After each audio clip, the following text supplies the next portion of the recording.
All right, we're going to test a fuel injection in a 1978 Super Beetle. This process should work for any fuel injected Super Beetle.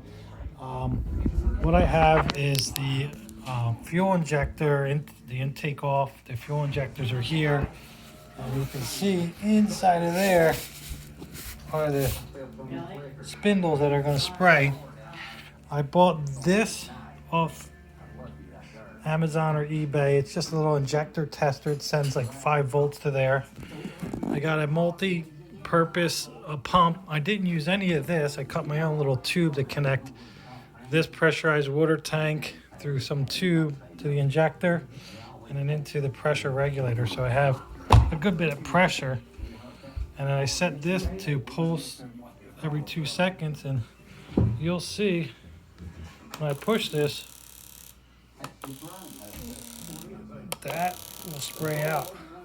So I'll take this lead and connect it to each one, but it's pretty easy. 12-volt battery, this little tester, it's Aloe Sun, and this pigtail, you can get EV01 Bosch pigtail. Make sure the pressure regulator is at the other side. So on this one, I put the pressure regulator here, the inlet there, pumped it up with some water with a little soap in there for fluid. You can see it squirting.